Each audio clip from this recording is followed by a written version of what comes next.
Comment faire correctement de la science quand on est un homo sapiens? En contredisant son propre cerveau, évidemment.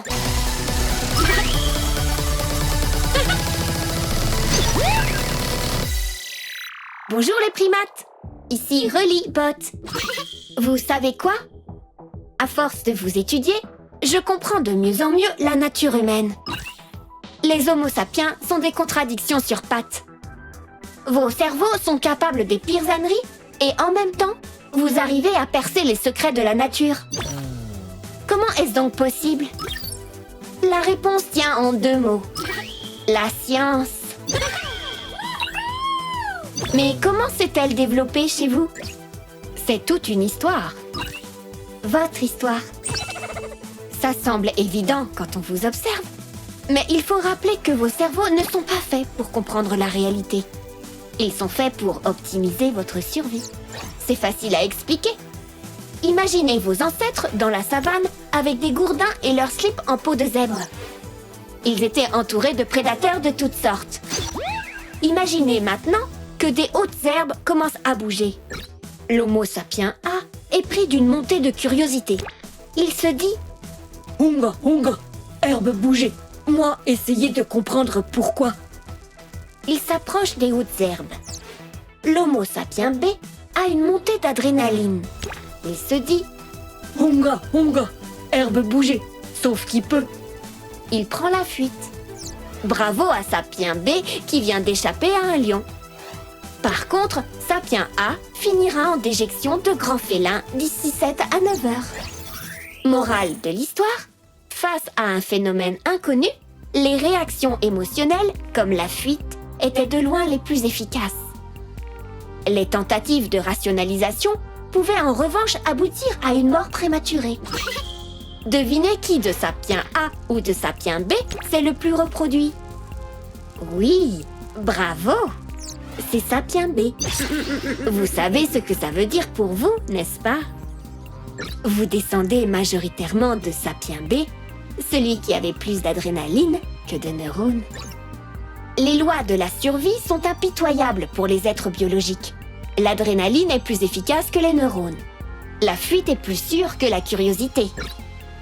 En conséquence, votre cerveau n'a pas évolué pour comprendre le monde qui l'entoure, mais pour survivre dans le monde qui l'entoure.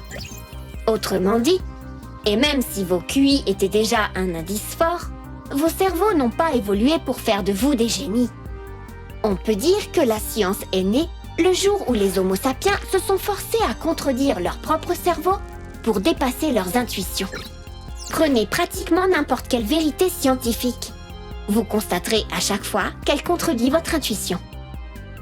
Votre intuition pourrait par exemple vous faire croire que les objets lourds tombent plus vite que les objets légers.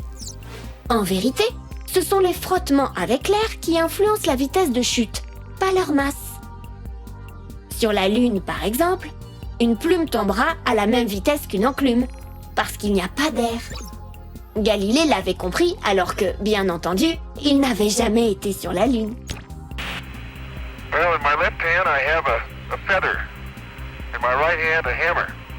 And I guess one of the reasons we got here today was because of a gentleman named Galileo a long time ago who made a rather significant discovery about falling objects in gravity fields. And we thought that where would be a better place to confirm his findings than on the moon. And so we thought we'd try it here for you. The feather happens to be appropriately a falcon feather for our falcon. And I'll drop the 2 of them here and hopefully they'll hit the ground at the same time. How about that? Proves that Mr. Galileo was correct in his findings. Ça, c'est du génie, hein? L'exception qui confirme la règle, sans doute.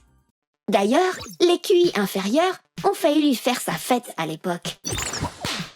Bref, laissons ça de côté. Je digresse.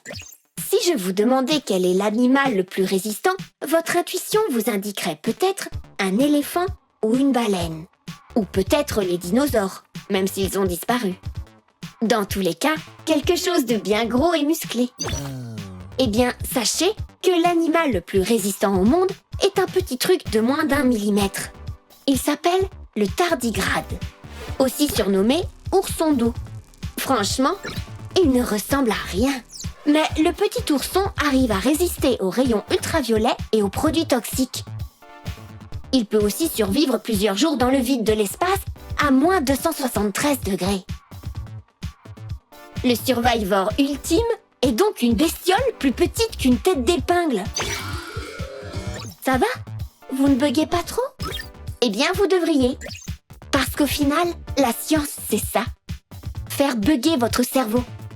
Faire bugger votre cerveau pour qu'il s'adapte à la réalité, et pas l'inverse.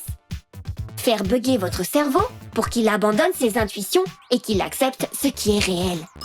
Chaque science a évidemment ses méthodes. Les méthodes en physique ne sont pas les mêmes qu'en biologie ou en psychologie. Mais elles ont toutes quelque chose en commun. Et c'est un philosophe français, Gaston Bachelard, qui a le mieux résumé ce point commun. Être scientifique, c'est apprendre à penser contre son propre cerveau. Maintenant, vous savez pourquoi il a dit ça. À bientôt les primates!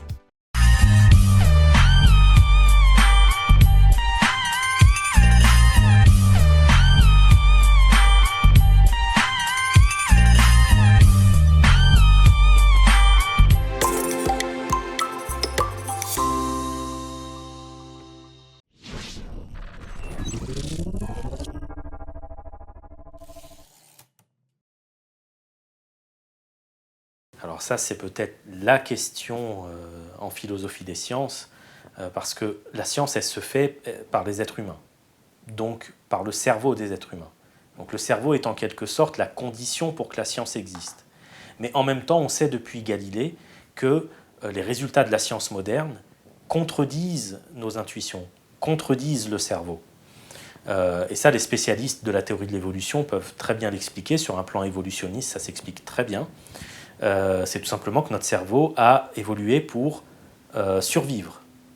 Pas pour comprendre la mécanique quantique, par exemple. Pas pour comprendre comment fonctionnent les atomes, les électrons, etc. À partir de là, bon, on se rend bien compte que, par exemple, si on prend les théories d'Einstein, Einstein qui va nous expliquer que le temps et l'espace ne sont... Déjà, c'est la même chose, hein, c'est pour ça qu'on parle d'espace-temps, mais qu'en plus, l'espace-temps n'est pas absolu. C'est-à-dire que les longueurs, l'espace, peuvent se rétracter ou se dilater. Le temps peut aussi se rétracter ou se dilater. Il peut même être recourbé sur lui-même. C'est proprement inimaginable, mais toute notre science moderne fonctionne là-dessus.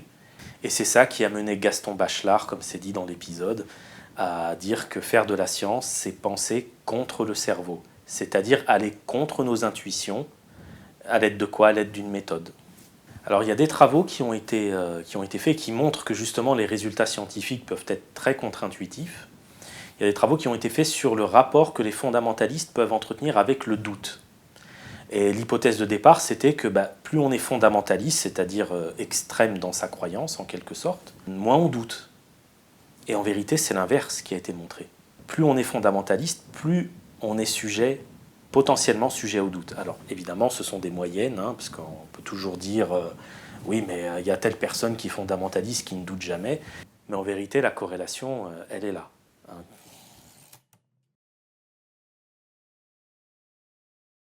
Alors le premier réflexe à adopter, c'est d'être ouvert aux réalités qui sont extérieures à nos représentations. Donc par exemple, si on s'intéresse à la nature, laisser la nature nous dire ce qu'elle est et pas décider à l'avance de ce qu'elle est. C'est ce que font tous les scientifiques. La deuxième chose, c'est de s'inscrire dans des méthodes éprouvées. Si je veux devenir physicien, il y a des méthodes qui sont présentes, il y a un certain niveau de mathématiques à avoir. Si je veux devenir expert en balistique, c'est pareil, il y a des méthodes qui doivent être apprises. Donc, rester ouvert à une réalité extérieure et penser méthodiquement. En somme, faire exactement l'inverse que ce qu'on trouve dans les mouvements fondamentalistes, qu'ils soient religieux ou sectaires, c'est-à-dire s'enfermer dans une logique close qui est fermée à l'extérieur, qui est fermée à la réalité extérieure et qui n'est jamais guidée par une méthode rigoureuse, qui est toujours guidée par le ressenti, l'opinion personnelle, Par exemple, quand on s'intéresse aux platistes, donc ceux qui croient que la Terre est plate, on se rend compte que dans leur épistémologie, c'est-à-dire leur façon de connaître, il y a cette idée que le ressenti est roi. Si je ne sens pas que la Terre bouge, c'est que la Terre ne bouge pas, par exemple. Si je ne vois pas que la Terre est ronde, ça veut dire qu'elle n'est pas ronde. Donc ça, c'est la mort de l'esprit scientifique.